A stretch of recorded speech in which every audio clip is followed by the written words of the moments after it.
Dobrý den, tašidele. Vítejte u zpráv Tibet TV v českém jazyce.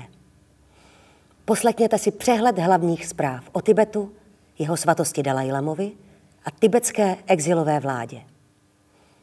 Toto jsou hlavní události uplynulého měsíce. Jeho svatost Dalajlama doufá v dialog k obnovení míru na Ukrajině.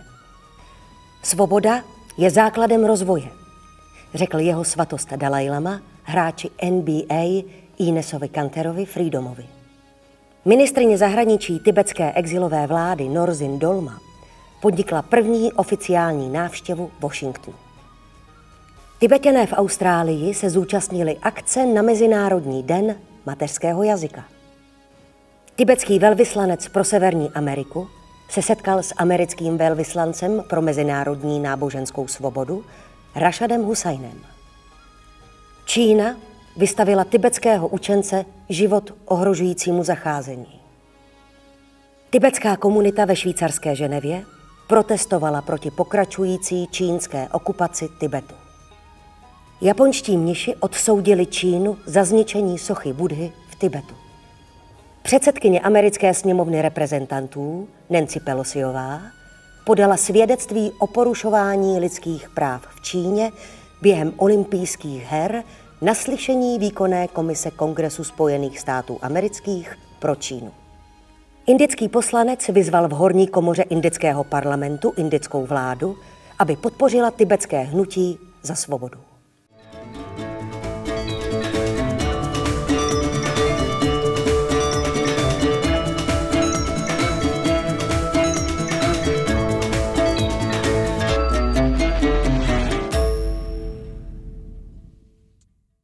Tibetský duchovní vůdce, jeho svatost Dalajlama, vyjádřil velké znepokojení z pokračující války mezi Ruskem a Ukrajinou a vyzval k rychlému obnovení míru na Ukrajině.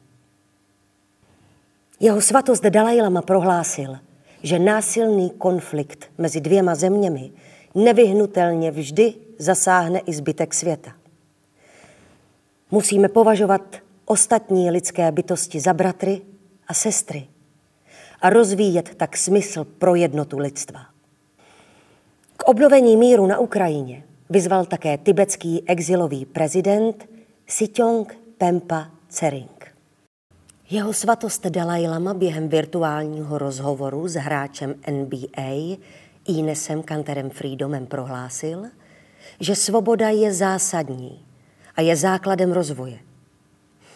V tweetu zveřejněném po tomto rozhovoru Ines Kanter uvedl, že je hluboce poctěn virtuální audiencí, podporou a přátelstvím s jeho svatostí Dalajlamou. Hráč NBA v poslední době otevřeně vystupuje proti porušování lidských práv v Turecku a v Číně. Ministryně zahraničí tibetské exilové vlády Norzin Dolma podnikla první oficiální zahraniční cestu od svého jmenování do úřadu v loňském listopadu. Ve Washingtonu se setkala se zvláštní koordinátorkou pro tibetské záležitosti vlády Spojených států amerických Uzrou Zajálovou, s americkým velvyslancem pro mezinárodní náboženskou svobodu Rashadem Hussainem, s náměstkyní ministra zahraničí pro populaci, uprchlíky a migraci a s náměstkem ministra zahraničí pro demokracii, náboženství a práci. Během setkání tibetská ministryně stručně informovala o pevném závazku své administrativy řešit tibetskou otázku prostřednictvím politiky střední cesty. Cílem návštěvy bylo položit základy pro budoucí spolupráci mezi oběma administrativami při řešení tibetské otázky. Uzra Zajájová poblahopřála ministryni ke jmenování do úřadu a uvedla, že si velmi přeje navštívit indickou Dharamsalu, aby se v nadcházejících měsících setkala s jeho svatostí Dalajlamou a představiteli tibetské exilové vlády.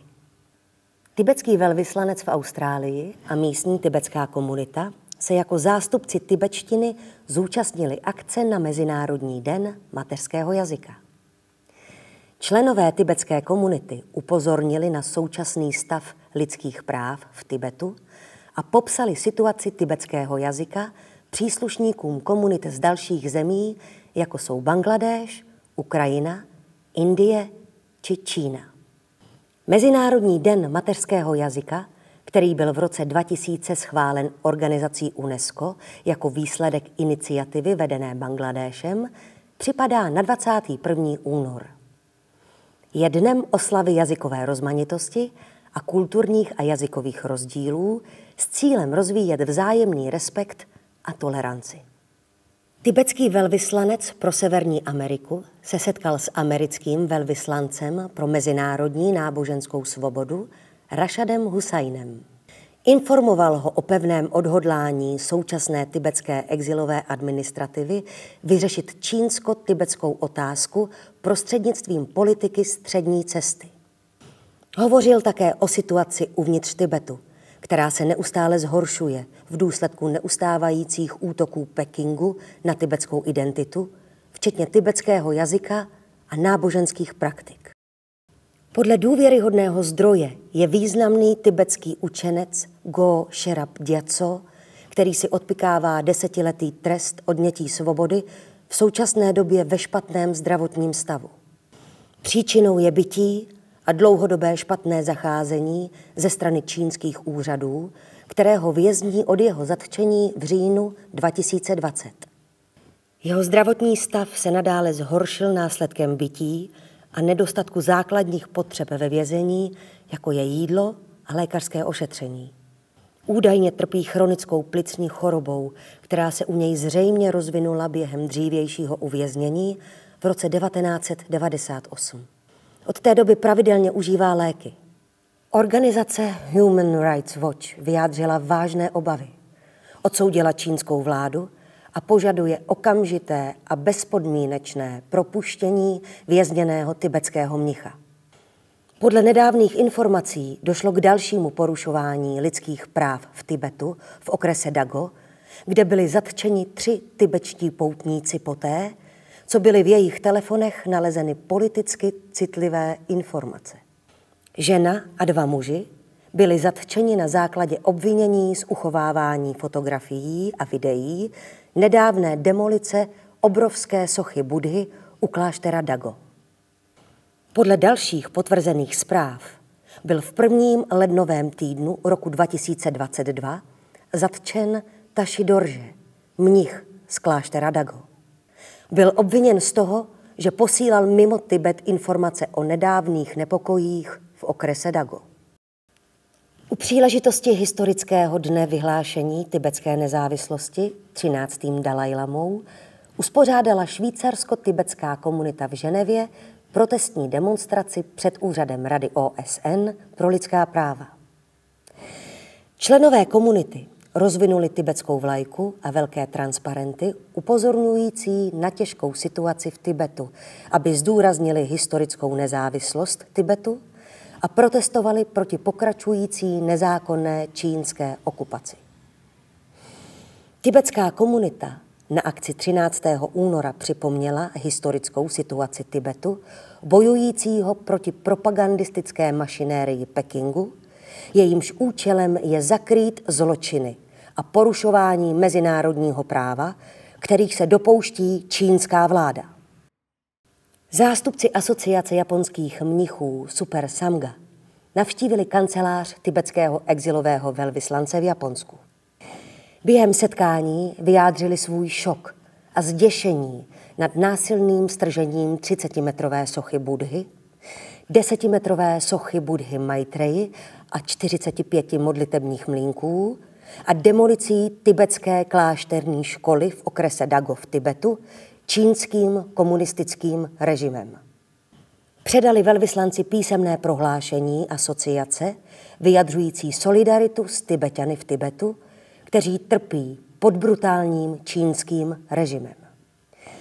Tibetský exilový prezident Sityong Pempa Tsering a 16. rada ministrů poděkovali asociaci za solidaritu a odsouzení čínského násilného aktu demolice. Uprostřed záplavy diplomatických bojkotů olympijských her v Pekingu, který vyhlásili Spojené státy americké, Spojené království Kanada, Indie a mnoho dalších států uspořádala výkonná komise Kongresu Spojených států amerických pro Čínu začátkem února slyšení o zimních olympijských hrách v Pekingu. Předsedkyně americké sněmovny reprezentantů Nancy Pelosiová ve své výpovědi uvedla, že je naléhavou morální povinností vrhnout jasné světlo na mnoho případů porušování lidských práv, kterých se dopouští čínská vláda. Ale varovala americké sportovce, aby neriskovali hněv bezohledné Číny. Shri Amarendra Dhari Singh, poslanec horní komory indického parlamentu, nadnesl otázku Tibetu v rámci svého projevu v parlamentu, ve kterém také vyjádřil poděkování indickému prezidentovi. To byly zprávy za tento měsíc. Děkujeme vám za pozornost a věříme, že budete zprávy Tibet TV sledovat i nadále. Tuk děče.